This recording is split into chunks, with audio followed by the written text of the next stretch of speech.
Olá pessoal, estamos chegando para mais um episódio da série Curiosidades do Universo de Tex Willer. E hoje um assunto que está aí vindo à tona, né, com algumas repercussões aí mundial, negativas naturalmente, né, que é a Ku Klux Klan. Este grupo, né, pessoal, que já é bem antigo aí, tem feito alguns protestos, algumas movimentações ultimamente e tem gerado bastante mídia, inclusive no próprio Fantástico da Rede Globo. E eu achei bem interessante fazer um programinha porque este grupo ele está presente no universo de Tex Willer. Parece incrível, né? Para muitas pessoas acredito que seja uma novidade. Mas sim, realmente está presente dentro do universo de Tex Willer e achei bem interessante vir trazer para vocês neste episódio aqui de curiosidades do universo de Tex Willer. Pois bem, se nós formos dar uma pesquisadinha, até mesmo na Wikipédia, nós vamos ver que a origem deste grupo, né, da Ku Klux Klan, são três palavrinhas, né, o KKK, ou triplo K, né, ou 3K, enfim, se origina do ano de 1865, foi a sua fundação. E essas três palavrinhas, né, Ku Klux, vem da palavra grega kyklos, que quer dizer círculo, e o clã vem de clã mesmo, né, ou seja, o clã do círculo, ou clã do anel, como se dizem alguns. Então, como eu disse, em 1865, e aqui tem algo muito interessante da gente se observar. Essa origem deste grupo, ela se deu exatamente no final da Guerra da Secessão dos Estados Unidos, a famosa Guerra Civil, que foi do ano de 1861 a 1865, bem ali na data aí da sua origem, ou seja, terminou a guerra e se iniciou este movimento. E ele teve origem na cidade de Pulaski, no Tennessee, que é no sul dos Estados Unidos, em um dos estados ali próximo ao Texas, Oklahoma, né? Então, aí nós vamos raciocinar o seguinte, né? Um dos motivos da Guerra de Secessão era que o norte queria a abolição da escravatura e o sul queria manter a escravatura. Quem venceu? O norte venceu e foi abolida a escravidão, né, nos Estados Unidos. E um general derrotado, o Nathan Bedford Forrest, esse foi o fundador então da Ku Klux Klan, e ele então com certeza ele trouxe daquelas ideias da guerra também. Ele trouxe junto para fundar isso, né? Esse movimento aí que prega a supremacia branca contra, né, outros povos em si, certo? Então isso aí explica aí um pouco da origem desse movimento lá de 1865. Depois, 5 anos mais tarde, ele foi considerado um terrorismo lá nos Estados Unidos. Em 1871 ele foi banido, foi eliminado. Provavelmente algumas pessoas mantiveram, né, digamos, aquela chama lá, aquelas ideias que misturava com política um pouco também, né? E depois, em 1915, né, ele retomou num segundo momento, né? Mas aí já foge um pouco dentro do assunto que a gente quer trazer hoje para vocês. E uma coisa interessante é que ele, como eu tinha dito antes, é que esse assunto ele está dentro do universo de Tex Willer. Isso mesmo. Tem histórias do Tex que foi baseado neste tema, e são histórias muito legais. E eu quero trazer uma aqui de exemplo para vocês. E se vocês souberem de outras histórias do Tex que tem referência a Ku Klux Klan, por favor coloque aí nos comentários aí, que como é um tema atual e interessante, de repente vai despertar até mesmo alguns curiosos, digamos assim, para vir buscar em Tex algumas referências sobre este assunto, ok? Então aqui, eu quero trazer para vocês essa capa aqui, especialmente na história do número 261 do Tex edição normal. Aqui vou aproximar para vocês verem esta capa. aqui tem a história, a seita dos 3K. Ela começa, na verdade ela termina aqui nessa edição, ela começa no 259, passa pela 260, a 259 eu não tenho, ela passa aqui pela 260 e termina na 261, na metade dessa 261, essa história então. Aqui você pode observar que é um membro da Ku Klux Klan, que o Tex está dando uma coronhada na cabeça dele, né? E também tenho aqui para mostrar para vocês a mesma capa no Tex Coleção. De repente você não tem esse aqui, mas está colecionando o Tex Coleção. Essa mesma história, ela aparece aqui. Isso aqui é o número 404, né? Trazendo a mesma capa. A história naturalmente começou aí ou no 403, que eu também não tenho, né? Ou no 402 talvez. Mas se você tem o Tex Coleção, você vai poder conferir essa história aqui nesses números, tá? Então, essa história é basicamente um resuminho dela. Texas passa por uma cidadezinha lá do sul, né? Que o Tex se origina do Texas, então é comum ver o Texas nessas regiões, né? Do Texas, Arizona, enfim.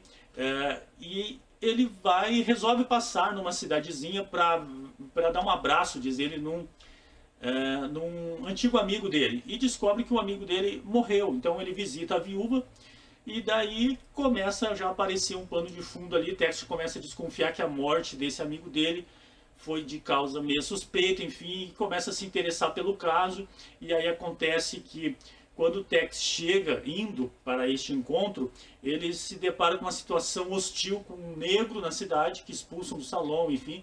E o Tex ajuda este negro e acaba ainda, a ajuda do Tex para este negro acaba revoltando ainda mais os membros da seita, né, da Ku Klux Klan ali da cidade. Só que Tex não tinha noção nenhuma da existência dessa seita, então Tex acaba presenciando uma parte de um cerimonial dessa seita que acabaram executando este negro, e o Tex acabou não podendo salvá-lo. E aí então o Tex se indigna e acaba se envolvendo ainda mais e mais para desbaratar este assunto e também para acabar com esta seita, né, lá naquela cidadezinha. É uma história bacana, interessante, tem uma mensagem bem bacana. E aqui, gente, tem algo importante que eu quero salientar para vocês a respeito da postura do Tex. O Tex, ele foi criado então pelo Jean-Louis Bonelli e o Aurélio Galepini no ano de 1948. Então vejam bem, já é praticamente o ano que vem vai fazer 70 anos, né, da existência do Tex. E lá naquela época, era uma época diferente dos nossos, digamos, dos princípios, algumas coisas que a gente tem hoje. É uma época diferente, era comum de repente ter uns outros sentimentos, de repente o que a gente pode muito bem ver em muitas HQs. Em alguns momentos existe apologia a certas coisas que não são tão legais, né? Mas a gente vê na ideia dos criadores de Tex, trazendo para o Tex uma personalidade de um herói totalmente defensor digamos assim, dos fracos e oprimidos, vamos usar essa expressão. Que naqueles dias ali eram os negros, né, que ainda vinham da abolição da escravatura, né, da escravidão. Tinha os índios, né, que eram muito discriminados pelos brancos que estavam dominando as suas terras, enfim. E nesse cenário, o Tex sempre se coloca defensor dessa gente, né? Em nenhum momento nós vamos ver o Tex se divertindo com a morte de índios, morte de negros, enfim, essas coisas. Pelo contrário, nós vemos assim o caráter do Tex, a personalidade do Tex carregada de princípios muito interessantes para a nossa época também. Vejam, já passaram 70 anos e nós temos aí hoje um caráter de Tex muito atual e muito interessante, trazendo muitos ensinamentos para nós, para as gerações que virão talvez também, né? Por isso que os fãs de Tex fazem questão, e eu me incluo nesse, de trazer para os novos leitores, né, o universo de Tex, porque a gente acredita e tem certeza que tem muitas coisas boas e interessantes para que as pessoas possam aprender. E este assunto aí do preconceito, da discriminação, isso aí tem muita coisa bacana em Tex que pode trazer, refutando totalmente esse tipo de comportamento das pessoas, porque no mundo atual de hoje não cabe nenhum tipo desse tipo de comportamento, né? Aqui tem um pequeno texto dentro da história que eu gostaria de ler para vocês, que foi bem no momento em que o negro é executado, né, naquele cerimonial, depois que passado ali aquela agitação, nenhum diálogo entre o Tex e as outras pessoas que estavam conversando. Aí então há um pequeno balão ali que diz assim, ó: o Sul ainda não se recobrou das feridas da guerra e descarrega sua raiva no objetivo mais fácil e indefeso, os negros, né? Então, de forma que naqueles dias lá eles estavam vivendo muito essa questão do preconceito, e infelizmente hoje nós ainda temos muito no meio das nossas sociedades esse tipo de coisa, né? Mas uma coisa bacana que nem eu mencionei para vocês, então no mundo de Tex fica bem claro isso, né? A ideia da HQ de refutar totalmente esse tipo de comportamento, certo, gente? Espero que vocês tenham gostado do vídeo de hoje, trazendo isso aí, né? E como eu sempre tenho falado, né, no universo de Tex tem muita coisa interessante, muita coisa bacana mesmo, né? Não é só o tiroteio ali, pá, tem muita coisa legal para se extrair, muito conteúdo mesmo, assim, que os fãs de quadrinhos têm que conferir, têm que ler, né? Para poder ter conhecimento, certo? Se vocês gostaram do vídeo, deixa o seu joinha aí, né? Continue nos acompanhando. Essa série aqui toda quarta-feira aí entre 7, 7 e meia, 8 horas aí, mais ou menos, né? Assim que tiver ok, a gente publica, trazendo sempre para vocês aí uma novidade, uma curiosidade do universo de Tex, ou simplesmente uma dica sobre o universo do Tex, certo? E num outro vídeo anterior, onde eu falava do Tex Willer Ranger, né, quando ele se tornou Ranger, eu havia dito que ele foi o Ranger, era o Ranger, né, número 3, né? E ali também na estrelinha que ele recebeu estava o agente número 3. E eu tinha mencionado porque antes dele havia o Arkansas Joe e o Kit Carson, né, como os dois Rangers anteriores. E lá quando eu estava trabalhando, produzindo aquele vídeo, eu quebrei a cabeça para tentar descobrir qual o número, né, dos Rangers ali do Tex e do Arkansas Joe.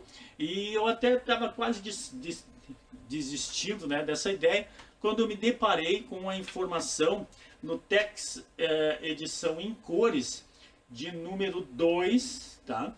Com a história Surge Mephisto. Aqui eu estou estudando para fazer um especial sobre os inimigos do Tex Willer, né? E na página 182, ali nós vamos achar essa informação. O Kit Carson se apresentando para um soldado, e ele mostra sua estrela de número 2. Kit Carson então é o agente número 2, e o Arkansas Joe então naturalmente era o agente número 1. Então, completando então aquela informação, tá, gente? Então Kit Carson era o agente Ranger, né, o agente secreto Ranger número 2, e o Tex Willer, agente secreto número 3. E eu quero mandar um forte abraço para o Cícero Linhares. Eu anotei aqui a cidade dele, Bom Jesus do Tocantins, do Pará. Ele tem me ajudado aí em alguns conteúdos. Qualquer dúvida que eu tenho, eu mando lá uma mensagenzinha para ele, e ele tem nos ajudado, né? Vai aí o nosso agradecimento bem grande. Assim como eu tenho pedido para vocês participarem nos comentários também, muitas coisas a gente tem trazido aí dos comentários, e o Cícero também tem comentado bastante, e também a gente troca algumas mensagens, algumas orientações, certo, gente? Obrigado por vocês terem nos acompanhado até aqui. Continue firme aí no canal, né? Estamos crescendo com a ajuda de vocês, com a participação de vocês, e nos esforçando cada vez mais para trazer conteúdos para vocês, certinho? Obrigado e valeu, e até o próximo!